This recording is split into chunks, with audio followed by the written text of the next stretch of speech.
Hello, everyone. Welcome back to English Hoot. I'm Lily, your friendly host, and as always, I'm here with my amazing co-host, Sam. Hey everyone, how are you doing today? We hope you're all feeling great and ready to learn some English with us. Yes, exactly. We're so happy to have you back with us. So, Sam, how are things going with your English lately? Oh, don't even get me started. My English is, well, let's just say I still mix up some words sometimes. Like I said cucumber when I meant computer last week. That's funny, Sam.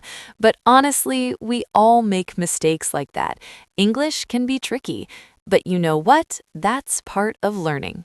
Totally. And today we're going to talk about something I think everyone will enjoy, how I learned English successfully. That's right. Today, we're going to share some personal stories about how we learned English. Maybe you can learn a few tricks from us. Yeah, and we'll give you some tips that worked for us. So let's get started. All right, let me tell you a funny story. When I first started learning English, I was terrible at it. Like, I remember trying to say, I'm going to the store in English, but I said, I am go to the store. It sounded funny, but at least I was trying. That's so cute. But seriously, we all start somewhere.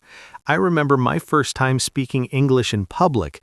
I was so nervous I couldn't even remember the word hello. Oh no, what did you say? I said, "Hi, how you, day?" It was terrible. But you know what? No one laughed. In fact, they were all really supportive. That's true. And that's one of the most important things when learning a language. Don't be afraid to make mistakes. People appreciate your effort, and that's what matters most. Exactly. You know, making mistakes helps you learn faster. Every time you make a mistake, you remember it. Yeah, like me with cucumber and computer. Now I won't forget that. But enough about us making mistakes. Let's talk about how we actually learned English. Yes. So, Lily, what was your secret? How did you learn English so well? Well, Sam, I think the first thing that really helped me was watching movies and TV shows in English. When I was younger, I loved watching cartoons. Oh, that's a good one. Cartoons are fun and they teach you a lot of simple words. Exactly. I would watch a lot of cartoons and then repeat what the characters said. It was like playing a game.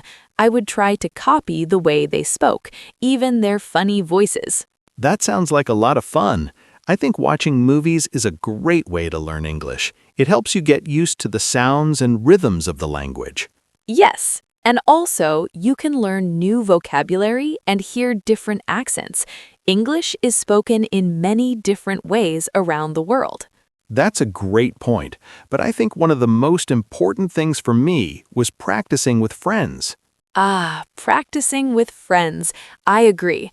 Having someone to practice with makes a big difference. When I started learning, I had a group of friends who spoke English, and we would meet every week.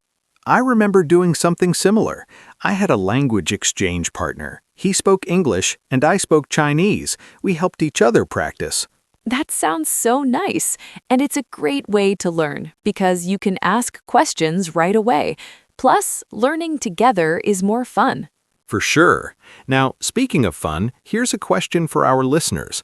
How did you first start learning English? Was it through a movie, a friend, or maybe something else? We'd love to hear your stories. Leave a comment below and share with us. Yes, please. We always love hearing from you. Now, Sam, what was one of your favorite methods for learning English? One thing I really liked was reading books. Not big, hard books, just simple stories, like short novels. I started with kids' books and worked my way up. Oh, that's a good tip. Books are a great way to learn because you see words in context. It's not just memorizing words, you understand how they're used in sentences. Exactly. And I think it also helps to learn some common phrases. When you know a few important phrases, you can use them in lots of situations. Right, like, how are you? Or what time is it? Simple but very useful. Yep, and let's not forget about listening to podcasts like this one. Listening to natural conversations is one of the best ways to learn. I couldn't agree more. So let's give our listeners a little practice now. Here's a simple dialogue you can try to repeat. Sure, I'll be Sam and Lily will be Lily. Ready? Let's go. Hey Lily, how's it going? I'm good, thanks. How about you? I'm great, thanks for asking. So what are you doing today? I'm just relaxing and watching some TV. How about you? Same here, I'm watching a movie. That sounds fun. What movie are you watching? It's called The Lion King. Have you seen it? Oh, yes, it's a classic. I know, right? It's so good. All right, listeners, did you catch that? Try repeating the conversation and pay attention to the simple phrases. Practice makes perfect. For sure. So let's wrap up today's first part of the episode. Remember, learning English can be fun. Just keep practicing and don't be afraid to make mistakes.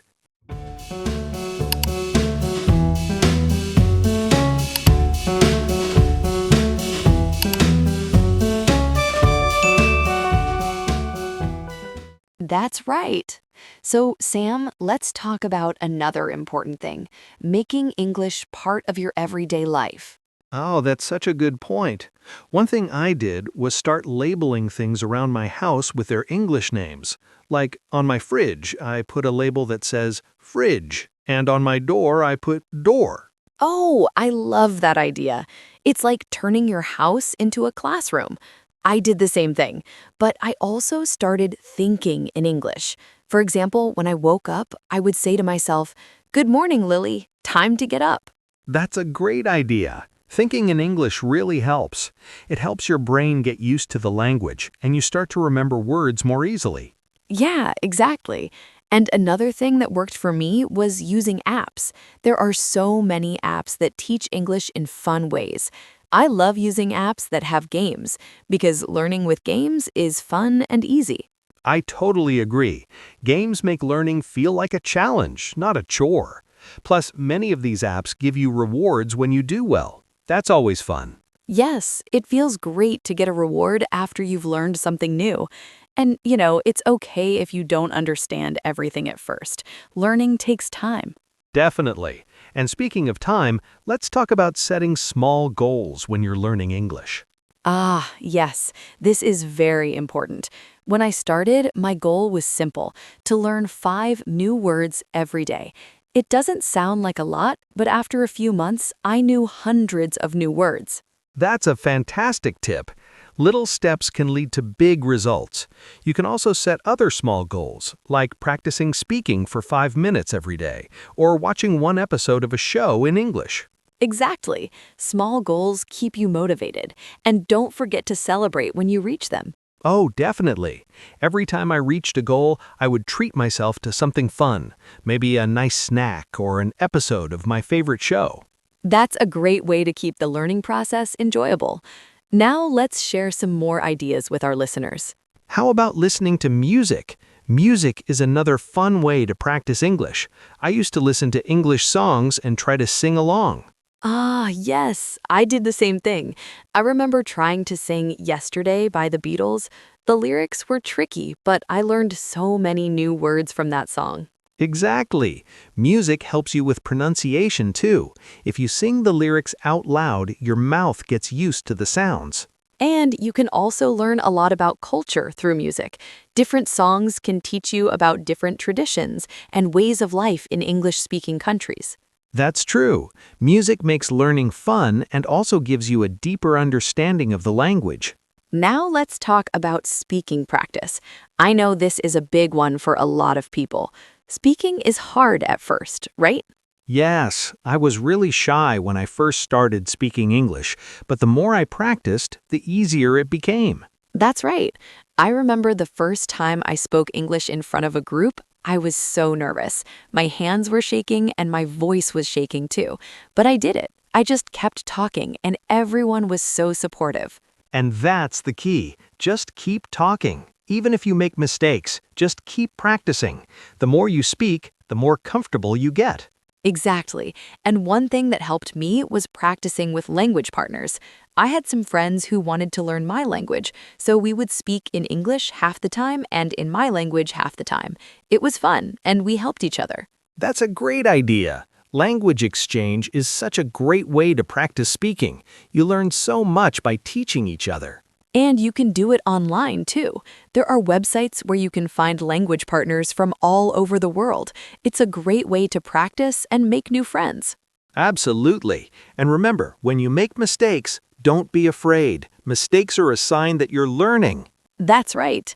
Now, here's a question for all of you. What's the biggest challenge you've faced while learning English? Maybe you had trouble with speaking, listening, or vocabulary. Leave us a comment below and let us know. We'd love to hear your experiences. Yes, we're always excited to read your comments. And remember, you're not alone in this journey. We're all learning together. Exactly. So to wrap up this part of our episode, we want to remind you that learning English is a process. It takes time, but with the right attitude and the right tips, you can do it. Absolutely. Keep practicing, keep having fun, and keep pushing yourself. You're doing great.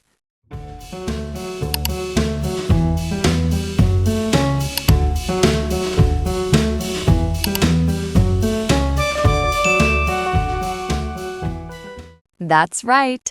Today we're going to talk about one of my favorite topics, learning English through travel and culture. Ah, yes. Traveling is such a great way to learn a language. I remember the first time I went to an English-speaking country, it was like I could feel my English improving every day. I completely agree. When you're surrounded by English, you start to learn faster. You hear the language everywhere, from the airport to the hotel to the signs on the street. It's like living in an English lesson. Exactly. And traveling lets you practice with native speakers. You don't have to be perfect, but it's so useful to try using English in real-life situations. Totally. I remember traveling to an English-speaking country and getting a coffee. I tried to say, "I would like a coffee, please," but I said, "I want coffee, please." It wasn't perfect, but the barista smiled and gave me my coffee. It's okay to make small mistakes like that. The important thing is that you tried, and the more you try, the more confident you'll get. Exactly. Now, speaking of culture, I think learning about different cultures is another way to improve your English. The more you understand the culture behind the language, the easier it is to understand the language itself. That's a great point. English isn't just words, it's also the way people think and live. For example, when I learned about American culture, I started understanding things like humor, holidays, and even how people greet each other.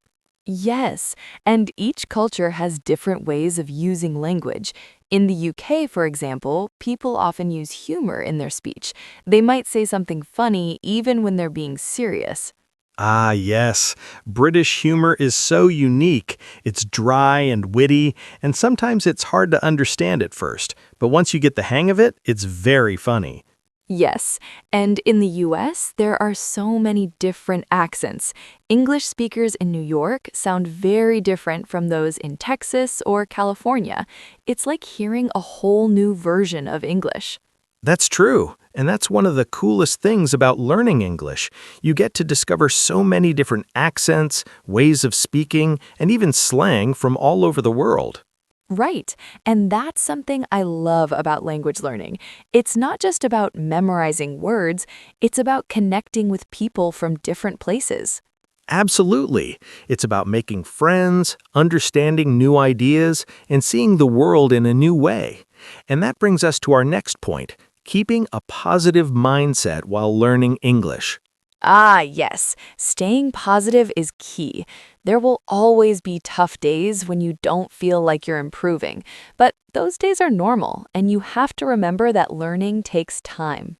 Yes, on tough days, I used to remind myself of how much I've learned already. It helped me feel proud of my progress. Even small improvements are big wins.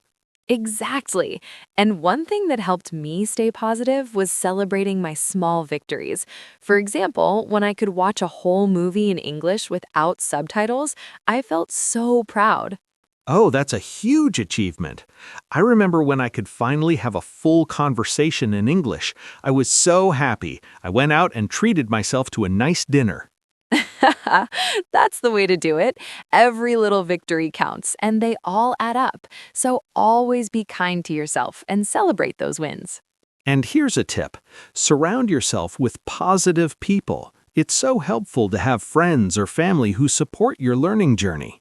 Positive encouragement makes a big difference. That's true.